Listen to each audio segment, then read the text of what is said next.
몇 년 전 나는 대학 시절에 친한 친구들과 함께 여름 휴가를 맞아 여행을 떠났다. 우리는 강원도의 한 외딴 산속에 있는 작은 펜션을 빌려 며칠 동안 쉬기로 했다. 이 펜션은 유명하지 않았지만 자연에 둘러싸여 있고 사람의 손길이 닿지 않은 곳이라 우리가 찾던 바로 그 장소였다. 펜션 주인으로부터 열쇠를 받아 집으로 들어갔을 때 순간 무언가 이상하다는 생각이 들었다. 내부는 꽤 잘 정돈된 것처럼 보였지만 어딘가 모르게 사람이 오래 머물지 않은 듯 묘한 공기가 감돌았다. 그러나 우리는 그저 이곳이 외딴 곳이어서 그렇겠지 하고 대수롭지 않게 넘겼다. 저녁이 되자 우리는 바비큐 파티를 하며 시끌벅적하게 시간을 보냈고, 시간이 지나니 주변은 깜깜해졌다. 친구들 중 몇 명은 먼저 들어가 침대에 눕고 나머지 몇 명과 나는 넓은 거실에서 이야기를 나누고 있었다. 그때 일이 벌어졌다. 허공에서 갑자기 문이 꽝 닫히는 소리가 들렸다. 누군가 장난치는 줄 알았다. 우리는 서로를 바라보았다. 하지만 모두가 거실에 있었고 문 쪽으로 간 사람은 아무도 없었다. 순간 등골이 오싹해졌지만 우리는 아무 일도 없었다는 듯이 다시 이야기를 나누기 시작했다. 하지만 그때부터 뭔가 보이기 시작했다. 펜션의 창밖으로 어두운 그림자가 보였다. 처음에는 나무 그림자가 바람에 흔들린 것이라고 생각했지만 계속해서 같은 자리에 그림자가 있다는 것을 깨달았다. 움직이지 않는 무언가가 계속 우리를 지켜보는 것만 같았다. 공포심이 밀려왔지만 친구들에게 말하진 않았다. 괜히 겁을 더 주고 싶지 않았다. 그날 밤 침대에 누워 잠이 들려던 순간 문득 작은 노크 소리가 들렸다. 처음에는 바람 소리겠거니 싶었다. 그런데 점점 더 뚜렷하고 규칙적으로 들려오자 나는 더 이상 참을 수 없었다. 불안감에 사로잡혀서 결국 친구 한 명을 깨워 소리가 난다는 걸 이야기했다. 두려움에 휩싸인 우리는 할 수 없이 다른 친구들도 깨웠다. 모두가 긴장한 상태에서 소리의 근원을 찾아 나섰다. 소리는 거실 구석에서 나는 듯했다. 라디오가 거기 있었는데 분명히 전원을 껐음에도 불구하고 미세한 잡음과 함께 켜져 있는 것이었다. 급하게 라디오의 플러그를 뽑았고 소리는 멈췄다. 모두 무겁게 침묵에 빠졌고 나는 불안한 기분을 안고 방으로 돌아갔다. 다음날 아침 우리는 서둘러 짐을 챙기고 펜션을 떠났다. 근처 마을로 향하던 중 현지의 작은 식당에 들러 식사를 하고 있었다. 주인에게 펜션 이야기를 넌지시 꺼냈는데 그 주인은 우리에게 충격적인 이야기를 들려주었다. 그 펜션은 오래전 한 가족이 살던 곳이었고 그 가족이 변을 당한 이후로 아무도 찾지 않는 장소라는 것이다. 다만 최근 몇 년간은 아무 일도 없었으며 몇몇 사람들이 묵었다가 나가는 경우가 있었을 뿐이었다고 했다. 우리는 그 이야기를 듣자마자 펜션에서 벌어졌던 일이 떠올라 소름이 끼쳤다. 결국 우리는 그 여행지를 떠나고 나서도 한동안 그 일의 충격에서 벗어나지 못했다. 그때의 경험은 아직도 가끔씩 꿈에 나타나 나를 괴롭히곤 한다. 그리고 지금도 가끔씩 그 펜션이 그림자 속 무언가가 나를 지켜보고 있는 것만 같은 느낌이 든다. 친구들과 그 이야기를 털어놓으면 여전히 엄습하는 무언가의 존재를 부정할 수 없다. 그날 밤의 공포가 우리에게 가져온 것은 단순한 두려움 이상의 것이었다. 우리 모두에게 깊은 트라우마로 남게 된 공포의 밤이었다. 두 번째 이야기. 인터넷상에 떠도는 수많은 공포 이야기 중 하나는 사라진 친구의 메시지라는 제목을 가진 이야기입니다. 이 이야기는 한 명의 주인공이 겪은 기이하고 소름 끼치는 사건을 중심으로 전개됩니다. 주인공은 대학 시절부터 친하게 지내온 친구와 오랜만에 연락이 닿게 됩니다. 전에는 거의 매일같이 만나고 주말마다 술자리를 하던 친구였지만 졸업 후에는 각자의 삶에 바빠 자연스레 연락이 뜸해졌습니다. 그러던 어느 날 주인공은 갑작스럽게 친구에게서 연락을 받았습니다. 친구는 최근에 있었던 일들과 서로의 근황을 물으며 조만간 다시 만나자는 제안을 했습니다. 반가운 마음에 주인공은 곧바로 약속을 잡고 주말에 만나기로 했습니다. 마주한 날 친구는 어딘가 기운이 없어 보였고 예전 같지 않는 침묵으로 일관했습니다. 주인공은 친구에게 무슨 일이 있느냐고 물었지만 친구는 그저 웃으며 별일 아니다라고만 대답했습니다. 둘은 간단한 식사를 하고 오랜만에 만나 얘기를 나누며 시간 가는 줄 몰랐습니다. 그날 밤 주인공은 집으로 돌아왔고 얼마 지나지 않아 친구에게서 메시지가 왔습니다. 오늘 즐거웠어. 다음엔 내가 맛있는 거 사줄게. 하지만 그 다음 이어진 메시지가 이상했습니다. 사실 난 지금 여기에 있으면 안 돼. 그날 기억나? 라는 문장이었습니다. 주인공은 갑작스러운 말에 당황하며 그 의미를 이해하기 위해 친구에게 전화를 걸었습니다. 그러나 친구의 전화는 꺼져 있었고 메시지에도 답장이 없었습니다. 찜찜한 기분의 주인공은 결국 짬이 들었고 다음 날 아침 이상한 꿈에서 깨어났습니다. 꿈속에서 주인공은 친구와 함께 어느 외딴 곳을 걷고 있었고 친구는 점점 사라져 갑자기 보이지 않게 되는 장면이 반복되었습니다.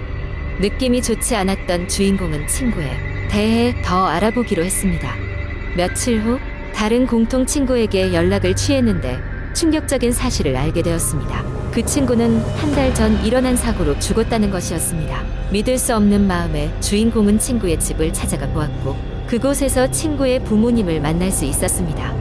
그들은 친구의 유품을 정리하는 중이었습니다. 주인공은 친구와의 마지막 만남과 그날의 메시지에 대해 이야기를 꺼냈지만 부모님은 불가능한 일이라고 했습니다.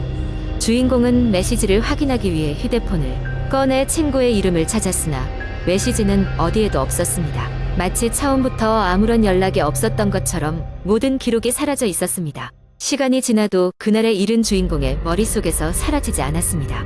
친구와의 마지막 만남이 무엇을 의미했는지, 대체 어떤 이유로 그런 상황이 벌어졌는지 알 수 없었지만 주인공은 친구가 무언가 알리고 싶었을 것이라 생각했습니다. 그리고 그 이후로 주인공은 가끔씩 꿈속에서 친구를 만나 그 미스터리에 대해 대화를 이어가고 있습니다. 이 이야기는 오랫동안 인터넷에서 전해 내려오며 사람들의 호기심과 두려움을 자극하고 있습니다. 무엇이 진실인지 알 수 없는 상태로 남아있는 이 공포 이야기는 때때로 현실과 허구의 경계가 모호할 때 사람들에게 소름 끼치는 불안을 안겨주는 전형적인 인터넷 도시의 전설의 한 예입니다. 세 번째 이야기. 몇 해 전 나는 강원도 깊은 산속에 위치한 작은 시골 마을에서 여름 방학을 보내기로 했다. 도심에서의 복잡한 생활을 잠시 벗어나 조용한 시간을 보내고 싶었기 때문이다. 마을에 도착하자 자연의 아름다움과 맑은 공기에 감탄하며 한가로운 나날을 보내기 시작했다. 주말이 되어 마을 주변에 산책을 하기로 했다. 마을 사람들은 다른 지역에서 온 나를 반기며 친절히 길을 가르쳐 주었다. 그들은 오래된 산림을 지나면 작은 호수가 나올 것이라고 했다. 마을 어르신들은 그 호수에 얽힌 이야기를 아는지 물어보았지만 그저 미소만 지을 뿐 아무 말도 하지 않았다. 산책을 하며 나뭇잎 사이로 쏟아지는 햇살과 새들의 지저귐을 감상하던 중 예정된 루트에서 살짝 벗어난 작은 오솔길을 발견했다. 호기심이 발동한 나는 그 길로 접어들었다.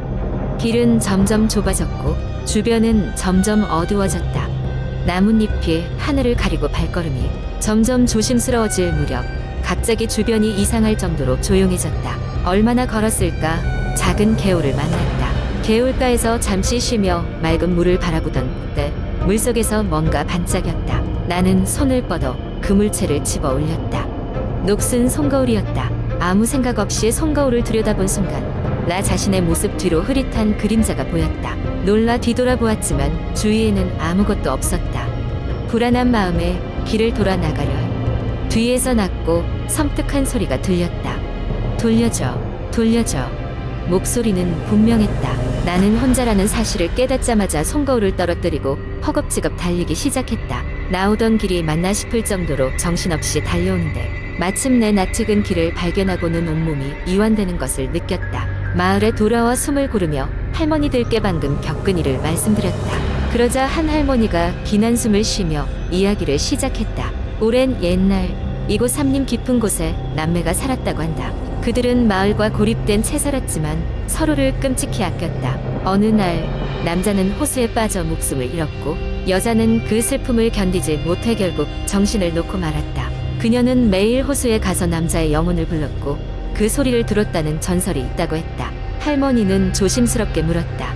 어디에선가 송거울을 보지 않았나? 나는 고개를 끄덕였다. 그러자 할머니는 엄숙한 목소리로 말했다. 그 아이가 좋아하던 물건이었다네. 다음에 가면 그 자리에 다시 두게나. 그러면 더 이상 귀찮게 하지는 않을 거야. 그 이야기를 듣고 나자 다시는 그 숲에 발을 들이지 않겠다고 마음먹었다. 그리고 나서도 몇 번인가 이 마을에 돌아왔지만 이상하게도 그날의 두려운 경험을 마주할 용기는 나지 않았다. 그 길은 여전히 아무도 모르게 숨어 있을 것이다. 네 번째 이야기. 어느 작은 시골 마을에는 오래된 집이 하나 있었습니다. 이 집은 마을 사람들이 누구나 알지만 누구도 들어가고 싶어 하지 않는 장소였죠. 이유는 간단했습니다. 그곳에서는 무언가 기이한 일이 벌어지곤 했기 때문입니다. 이야기는 20년 전으로 거슬러 올라갑니다. 당시 그 집에는 한 가족이 살고 있었습니다. 부모님과 2명의 아이들로 이루어진 평범한 가족이었죠. 하지만 어느 날 그 집에서 연기가 피어오르더니 불이 났습니다. 화재가 진압된 후 모든 가족 구성원이 사라졌다는 사실이 밝혀졌습니다. 그 어느 누구도 탈출한 흔적이 없었습니다. 그 사건 후로 그 집은 사라진 가족의 집이라 불리며 공포의 대상이 되었습니다. 시간이 지나면서 사람들은 그 사건을 잊어갔고 그 집에 대한 이야기도 점점 희미해졌습니다.